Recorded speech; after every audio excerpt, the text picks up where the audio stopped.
Okay, I'm going to try another silver sheen arrowhead, this time in that lateral dart point, just to get an idea of how different it is for the different sizes.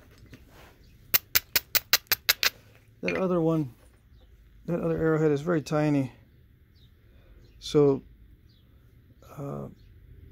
there's a slight difference in how materials respond to the size of the preforms. I don't know if that makes sense.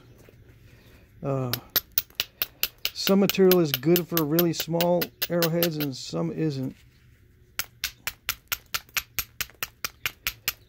I was having, toward the end of that small arrowhead, I was having a hard time flaking it without making mistakes on removing too much of the edge.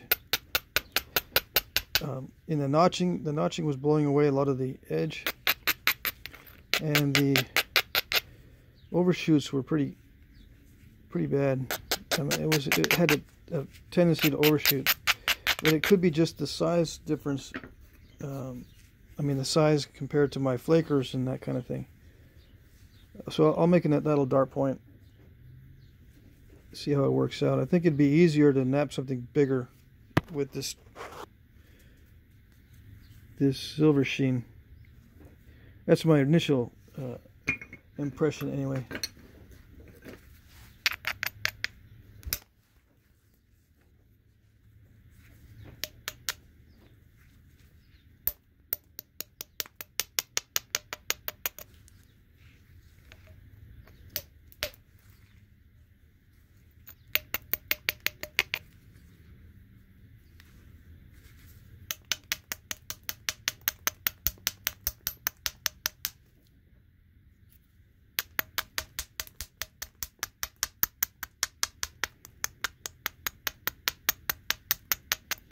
For these little small arrowheads, you really kind of need a specialized toolkit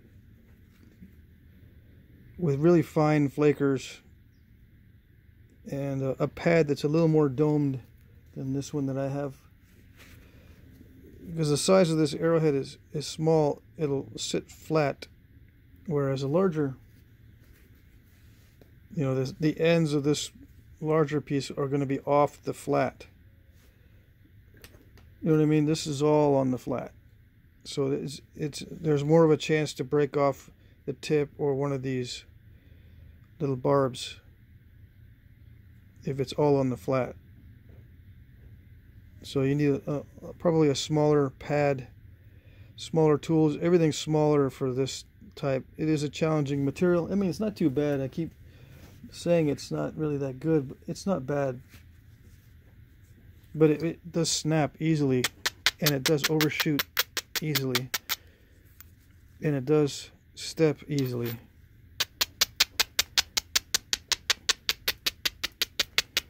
But I've napped much worse.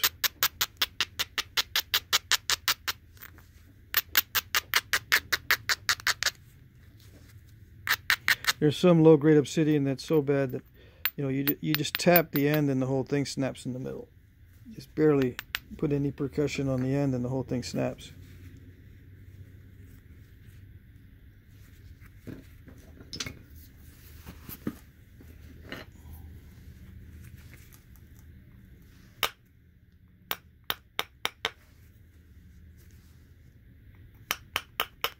trying to remember the worst obsidian I've napped. I think it was a type of green obsidian. Mexican green or something, I don't know. Sorry if I got that wrong. I think it was a type of green obsidian. Greenish. I know there's, well, I don't know if there is, but I think there's a vivid green obsidian. That's not the one I'm talking about.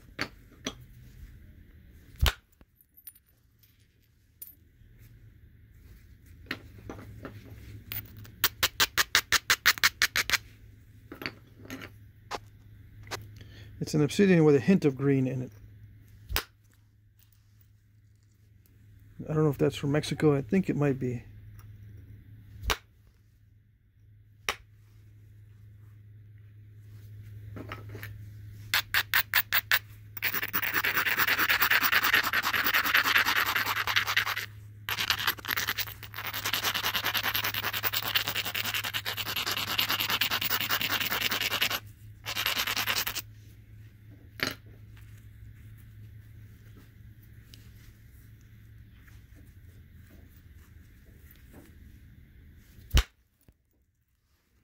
So yeah, the secret with this stuff is don't be too aggressive with it. Don't try to take off too much at once, although it probably could handle it.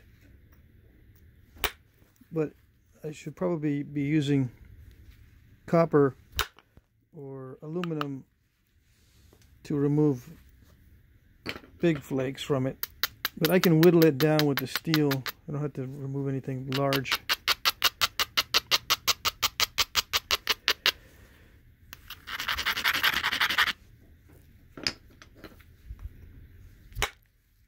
Steel is just really harsh. So I've got to be conservative with the strikes. I don't want to hit too hard. It abrades really well. A little bit too well, because you can kind of overdo it. Yeah, it is hard to overdo it with Obsidian as far as abrading, but you can over abrade and make it difficult on yourself, and end up applying way too much pressure, more than you need, or much more percussion force than you need. Obsidian should be fairly relaxing and not an intense and aggressive napping experience like you would have with rhyolite or something. You know what I mean? It should be much more laid back. Some of you might be laughing at that one because Obsidian breaks so easily. You can't really relax. You always have to be on your guard, make sure it doesn't break. But I think you know what I mean. As far as force goes, the force is relatively mild.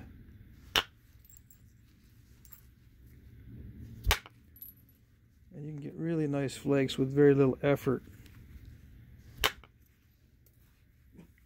You'll need a lot of practice, but the effort, once you have the practice, the effort is low. I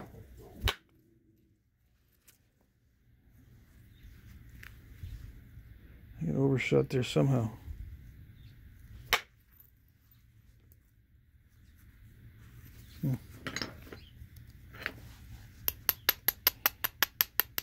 And with a larger piece, I'm able to shape it with my abrader more easily than with a smaller piece.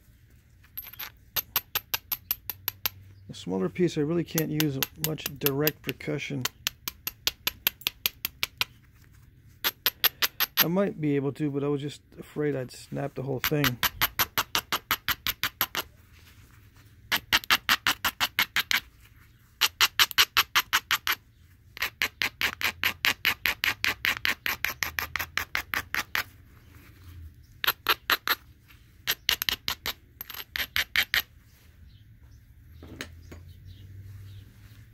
I need to get the rest of that cortex off.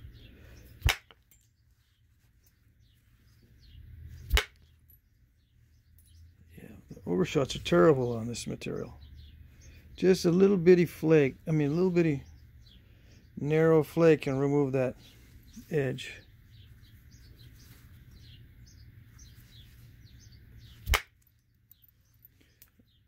Which probably means once I get experienced with this stuff, I can produce some nice ribbon flaking. Since those ribbons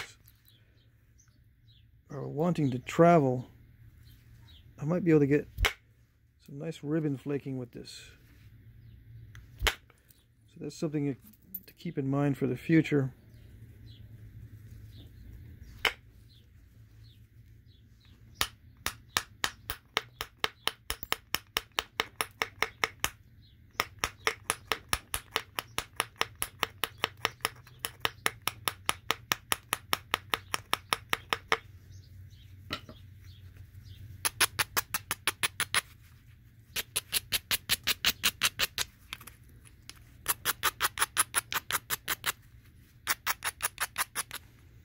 So all the cortex is off.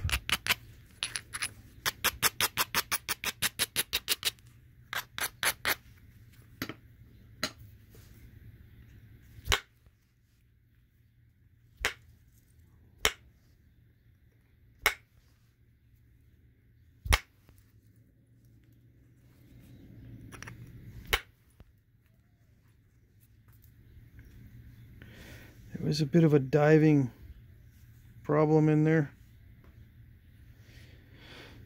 Hopefully that's not too bad.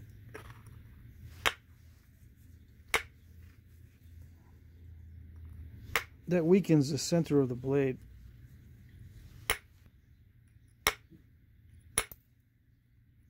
It's hard to tell the extent of that dive.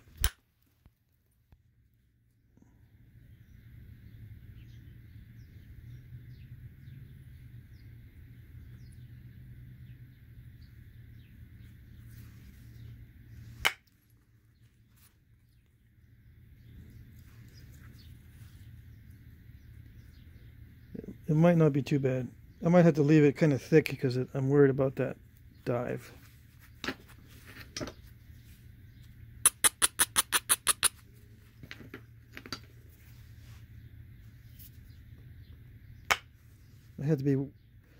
I now have to be worried about striking the end too hard, because it could snap right across there if I hit the tip too hard.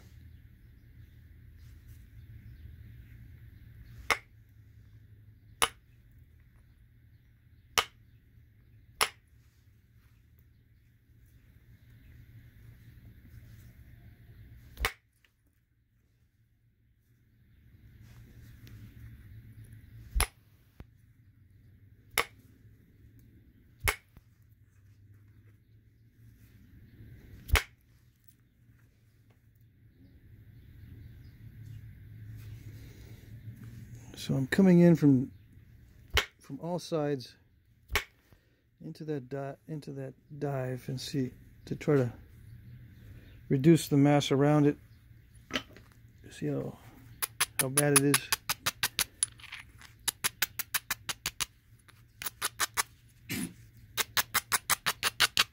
Doesn't look too bad.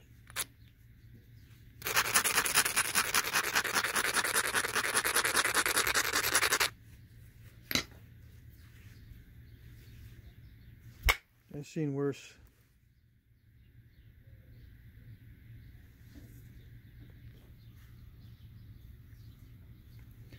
See, those dives can weaken the center of your point. And that's exactly where you don't want it to be weak.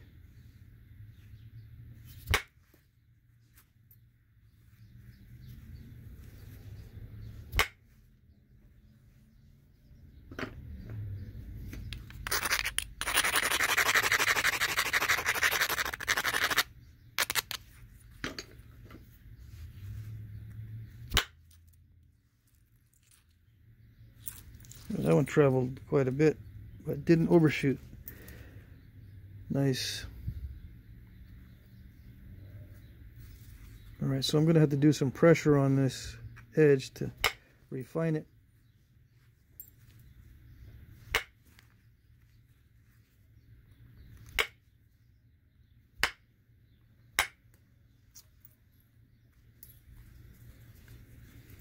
Yeah, these flicks travel very nicely on this stuff. Okay. Quit while I'm ahead here. I don't want to hit this with too much percussion. I'm going to hit it with some percussion in a minute, but I need to refine the edge and make it better, less irregular.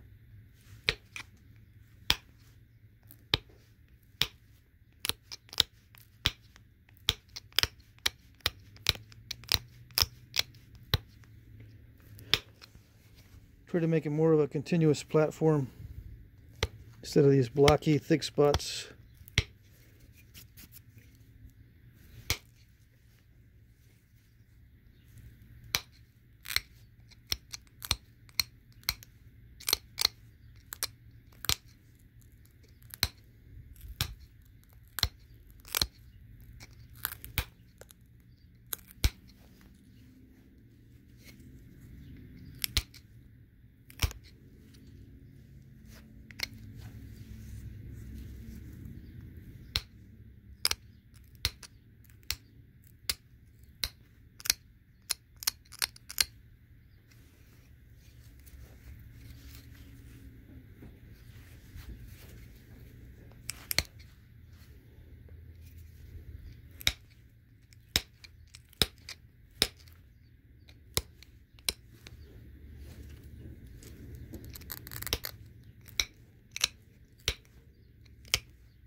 Just aggressive pressure, mostly downward, just to get this edge to look more like a continuous platform.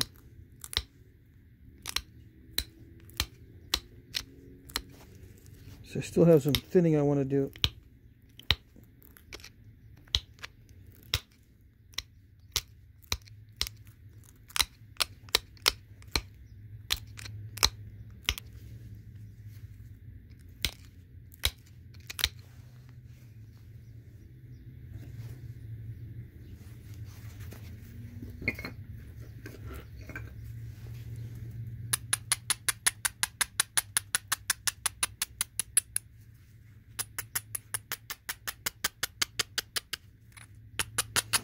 Now I do more abrading on the lower blade than I do on the upper blade.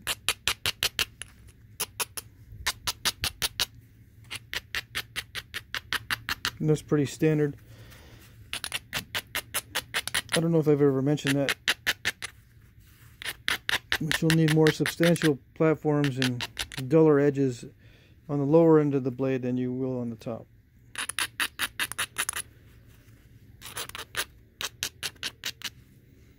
Okay, so I've got one side that's pretty flat and the one side that's kind of lumpy. So I've turned the edge on the both sides and the base pretty much to favor striking on the lumpy side, to remove flakes from the lumpy side or from the turtleback side.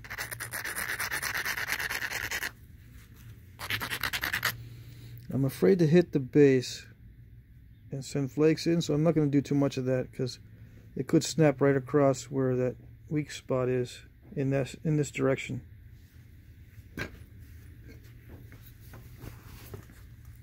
So I'll attack the thickest areas first, and hopefully some of these flakes will fan out and remove material from, first from the bottom of this dive, and then I'll take some off the top. We'll see.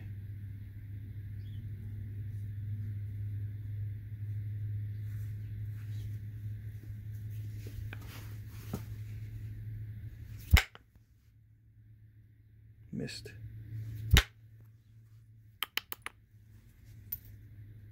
That one didn't travel at all. Okay.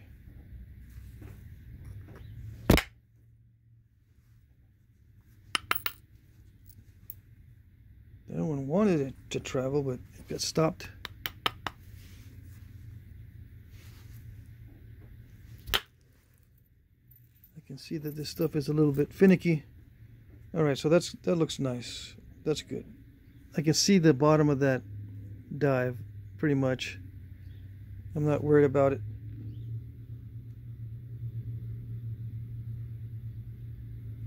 Yeah.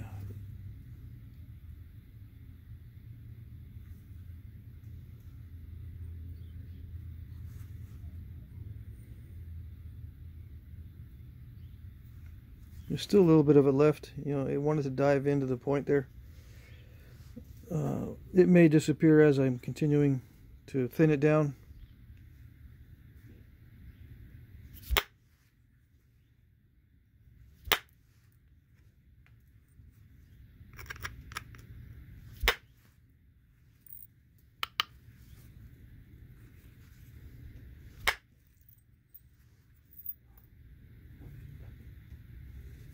So that flake went this direction. Nice.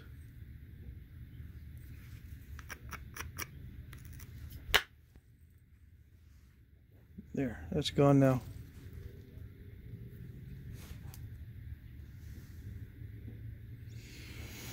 Okay. Let's try not to create another one.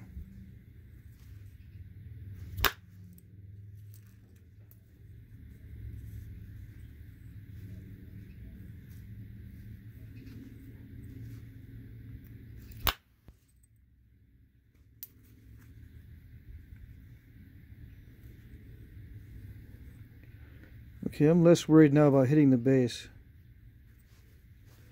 So let's see how that goes. and I'm going to hit diagonally instead of straight in.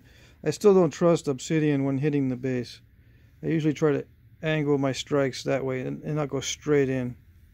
You know, you go either diagonally, not straight in.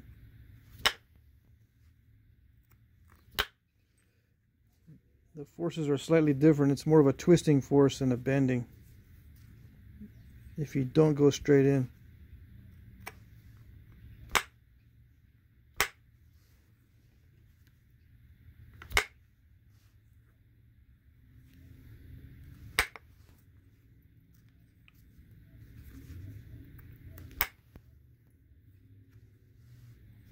I really need to get rid of that lump in the middle there.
Yeah, I'm getting excited about trying this with ribbon flaking. Those are such nice long narrow flakes.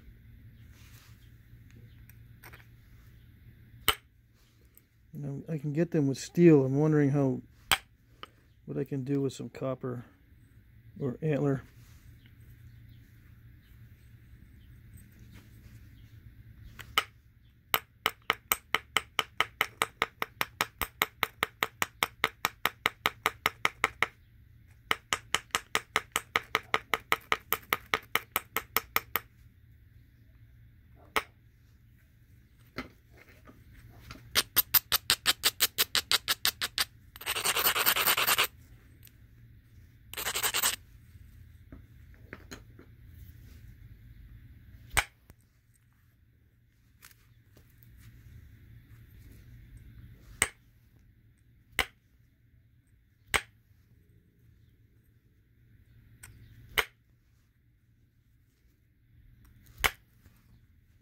Some of these strikes are fairly straight inward, but I'm less worried now because there's no defect in the middle.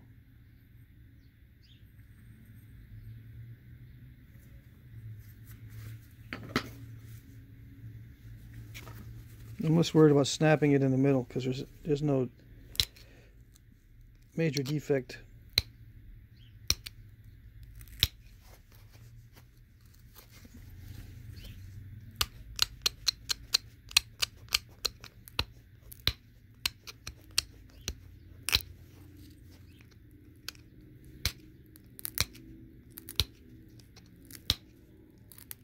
Again, I'm just creating another continuous platform so I can continue thinning.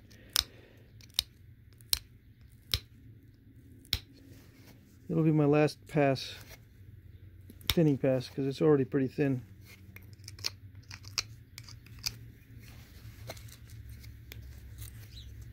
Thin enough.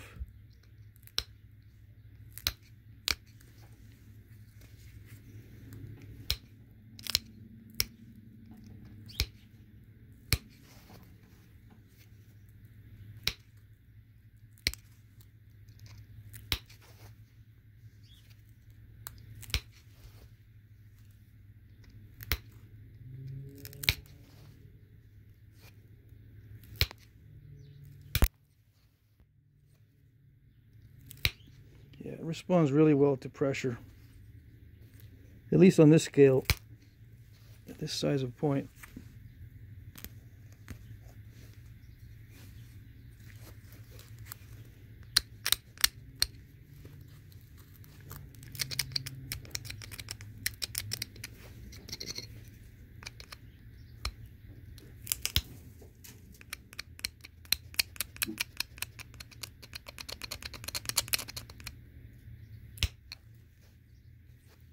little bit harder to create a platform by scraping, but it still works.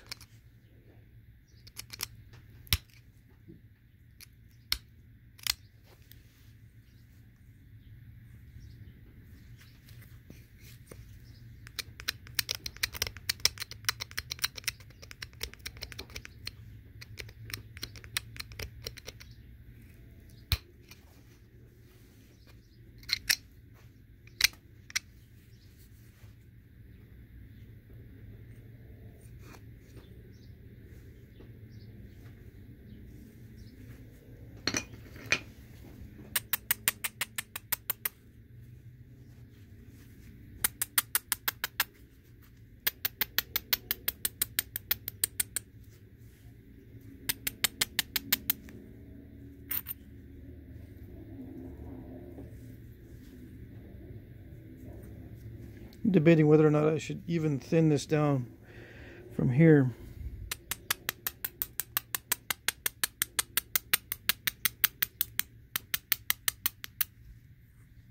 It doesn't need any thinning.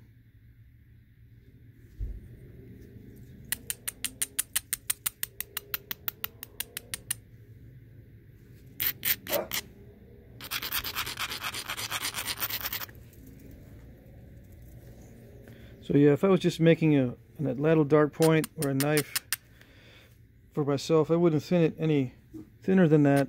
But since it's a video, I'm going to try it. Try to get it a little bit thinner.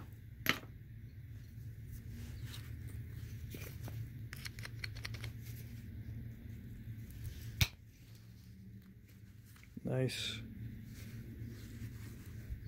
I might even be able to thin all of this with pressure. We'll see.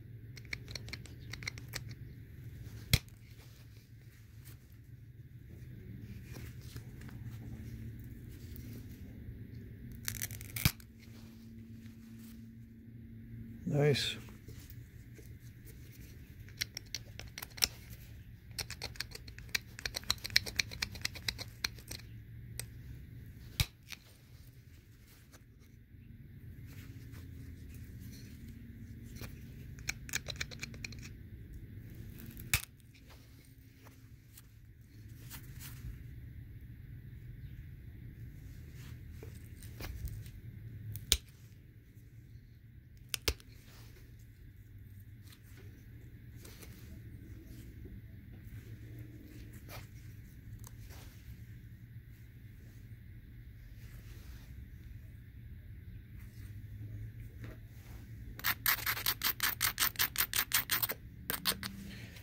All right, I'll continue with the next video.